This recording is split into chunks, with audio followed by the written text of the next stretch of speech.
Hallo en welkom bij het webinar Praktische toepassingen van Augmented Reality in de bouwsector. Vandaag zal ik enkele van de mogelijkheden van Augmented Reality voor de bouwsector presenteren. In andere webinars zijn we dieper ingegaan op wat virtual, mixed en Augmented Reality zijn en wat het verschil is tussen deze technologieën. Maar vandaag zullen we ons enkel focussen op Augmented en Mixed Reality. Om het eenvoudiger te maken, zullen we naar deze twee technologieën refereren als Augmented Reality. Dus, wat is Augmented Reality? In het kort is Augmented Reality een technologie die het mogelijk maakt om objecten en informatie bovenop de realiteit te visualiseren. En we kunnen deze visualiseren door middel van een smartphone, een tablet of een XR-headset. Bovendien kunnen we met deze objecten en informatie interacteren en manipuleren. Er zijn veel mogelijke toepassingen van Augmented Reality in de bouwsector. Sommige hebben we al gezien in andere webinars en artikels op de Digital Construction website. Maar vandaag hebben we 5 specifieke use cases gekozen. Deze zijn gebaseerd op demonstraties en software testen waar wij dit jaar aan hebben gewerkt. En ook uit vragen die rechtstreeks uit de bouwsector komen. Onze eerste use case is de visualisatie van een BIM-model op een bouwplaats. Als voorbeeld hebben we het toekomstige demonstratiecentrum van het WTZW. Het idee is om een aantal maquettes op ware schaal te bouwen in deze demonstratiecentrum. En we hebben Augmented Reality gebruikt om deze in de situ te visualiseren. Dus, hoe hebben we dit gedaan? Stap 1. We hebben de Unity Reflect plugin gebruikt om het model te exporteren naar een Augmented Reality Viewer app voor smartphone of tablet. De volgende stap is het kiezen van de manier waarop we ons model in de realiteit willen plaatsen. In dit geval hebben we gekozen voor corner match, zoals we in de video gaan zien. Dit betekent dat we eerst een hoek in ons model moeten kiezen door 2 muren en een vloer te kiezen.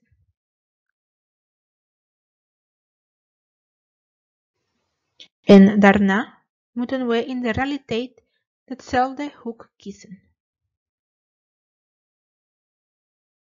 Zoals we dat nu kunnen zien. En dan het model wordt op de juiste plaats gezet.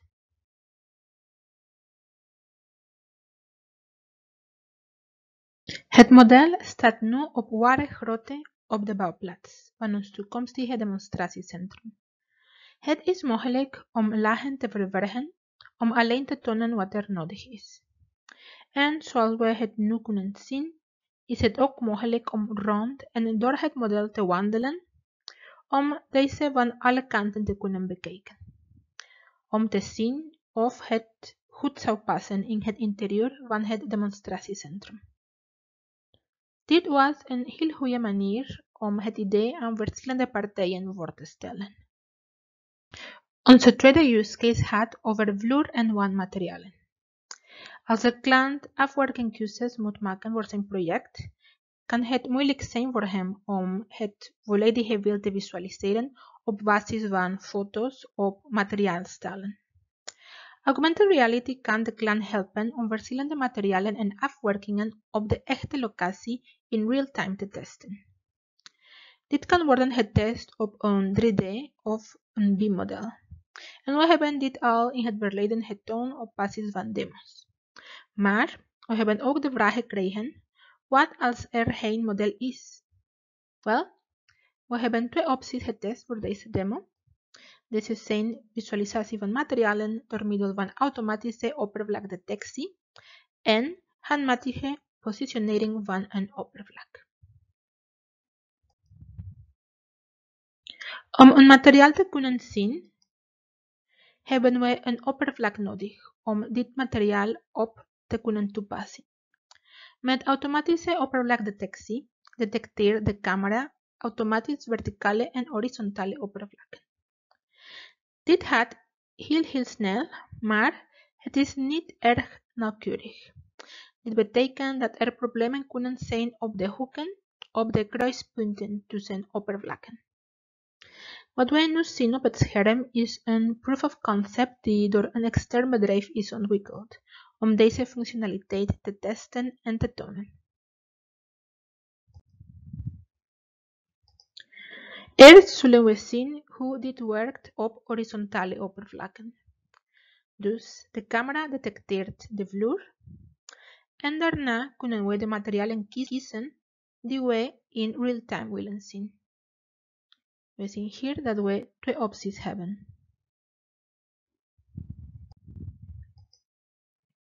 Op dezelfde manier worden verticale oppervlakken automatisch gedetecteerd. Het verschil is hier dat er vaak openingen in de muren zijn, zoals bijvoorbeeld voor ramen en deuren. Deze openingen worden niet automatisch gedetecteerd en we moeten dus deze handmatig toevoegen. We hebben hier de occlusion mesh functionaliteit gebruikt om de oppervlakte van de deur te verwijderen. We gaan het zien. En vervolgens kunnen we het materiaal voor deze muren kiezen.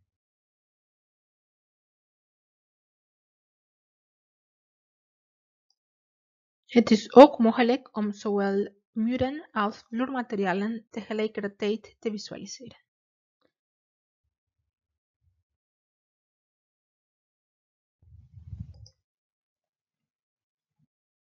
De tweede optie is om handmatig de oppervlakken te kiezen waar we onze augmented reality materialen willen visualiseren. Dus, zoals we kunnen in de video zien, we moeten zelf deze oppervlak tekenen. Dit kost meer tijd dan bij automatische detectie, maar we hebben meer controle en ook een hogere nauwkeurigheid. De app dat we nu zien was gemaakt in Unity met behulp van een commerciële asset, EasyAR. Voilà, als onze tekening klaar is, dan kunnen we verschillende materialen kiezen. En in dit voorbeeld is eigenlijk ook mogelijk om deze materialen aan te passen. Bijvoorbeeld, we zien hier dat we de positie en richting van de materialen kunnen kiezen en veranderen. In de volgende demo presenteren we enkele toepassingen van Augmented Reality voor installateurs. Concreet 3 specifieke mogelijkheden. Visualisatie van machines of andere apparaten zoals een ketel. 2.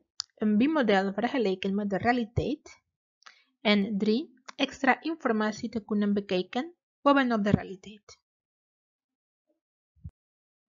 Hoe werkt deze demo? We hebben deze demo gemaakt in Unity met behulp van markers. Elk object heeft zijn eigen marker, zoals we hier kunnen zien met de kleurige afbeeldingen. Vervolgens plaatsen we deze markers in de realiteit. En wanneer deze worden gescand met onze demo-app, zullen ze de juiste modellen of informatie laden. En wij gaan het hier in actie zien. Dus, in onze eerste voorbeeld kunnen de marker scannen. En voilà, de ketel wordt ingeladen en op de juiste plaats geplaatst. Dus die laat ons zien hoe groot dat de ketel is, hoe dat het eruit zal zien en of het wel of niet in een ruimte zou passen. We gaan dan naar onze tweede voorbeeld.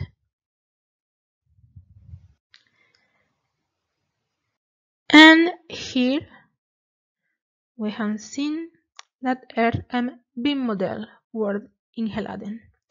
Dit is een BIM-model van de technische installaties die bovenop de reële technische installaties wordt geplaatst. Dus We kunnen zien of de elementen volgens het ontwerp zijn geïnstalleerd en controleren of er verschillen zijn tussen de twee. En we gaan naar onze derde voorbeeld.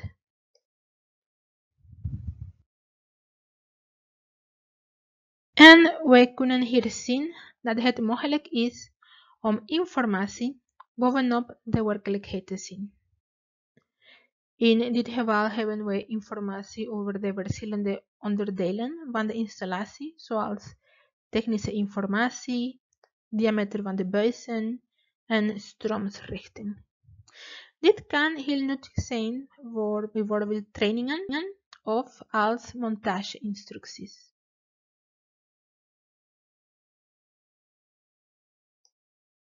Onze volgende use case is Augmented Reality voor ondersteuning op afstand of remote support.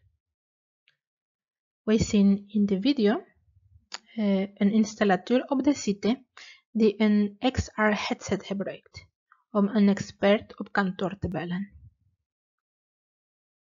De expert kan alles zien wat de installateur ziet door middel van een camera in de XR-headset. Hij kan hem begeleiden door 3D-annotaties toe te voegen bovenop de realiteit, om bijvoorbeeld belangrijke elementen aan te duiden.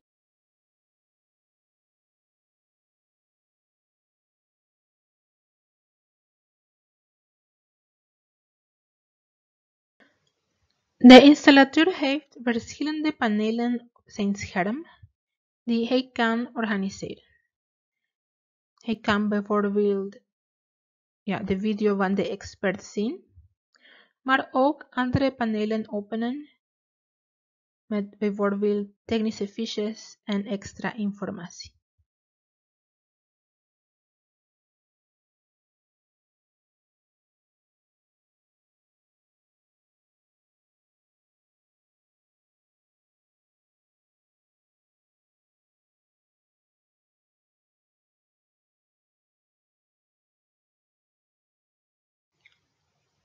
Zoals we hebben gezien, kan de expert vanuit het kantoor annotaties toevoegen. Maar hij kan ook andere dingen toevoegen, zoals bijvoorbeeld pijlen en werken met verschillende kleuren. Op deze manier is het veel duidelijker voor de installateur wat hij moet doen en waar dat hij dit moet doen.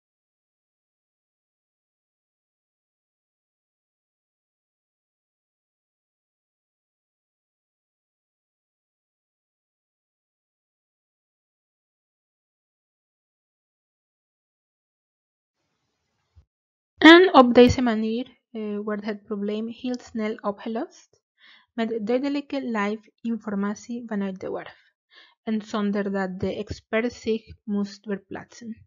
Het was een voorbeeld met technische installaties, maar het is uiteraard ook mogelijk om te gebruiken voor andere toepassingen. Dan komen we bij onze laatste demo, een Augmented Reality grondplan. We zien dat er op de werf meestal met 2D grondplannen wordt gewerkt, zelfs als er een BIM-model van het gebouw bestaat. Dit betekent dat er veel informatie is in het model die niet zichtbaar of beschikbaar is op de werf. Met Augmented Reality is het mogelijk om het BIM-model bovenop een grondplan op de bouwplaats te visualiseren, met behulp van een smartphone of een tablet. Dit is een vraag die wij uit de sector hebben gekregen. Hoe kunnen we dit doen en kan dit snel of geautomatiseerd worden gedaan?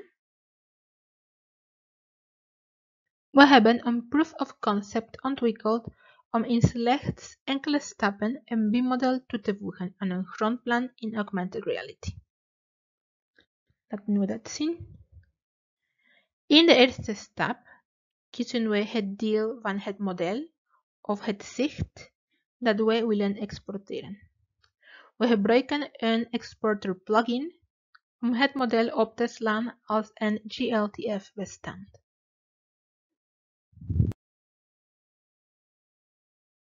De app zal werken met beeldherkenning. Dus als tweede stap kiezen we het blad met de grondplan die de app zal herkennen. We zullen dit onze marker noemen.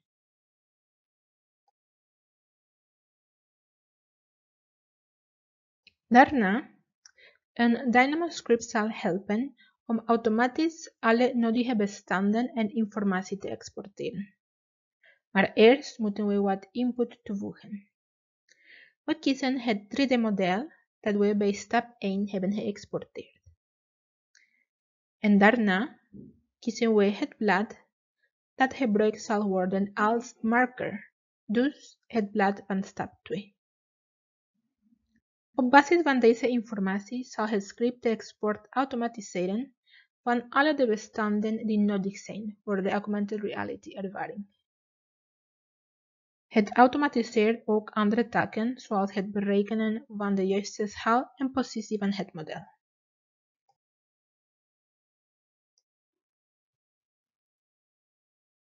Dus het script heeft de grondplan geëxporteerd en ook de nodige informatie in een JSON-bestand.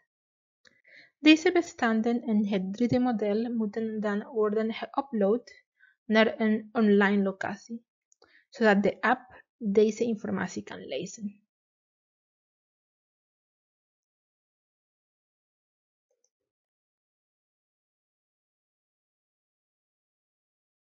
De app laat de grondplannen en informatie en ook de 3D vanuit de online locatie dat we hebben gebruikt.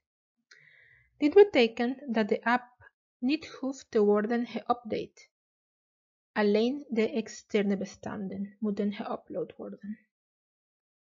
En we zien nu de app in actie. Het herkent de grondplan en plaatst het model automatisch op de juiste schaal en positie.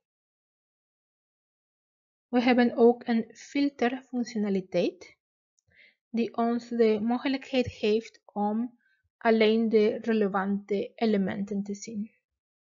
Bijvoorbeeld, we kunnen filteren enkel de topografie, structuur of de HVAC. Vandaag hebben we enkele van de mogelijkheden van augmented reality gezien. Als u deze mogelijkheden voor uw bedrijf wil onderzoeken, of als u geïnteresseerd bent in een demonstratie of vragen hebt, aarzel niet om ons te contacteren. U kunt ook de Digital Construction website bezoeken voor meer informatie over deze en andere technologieën in de bouwsector.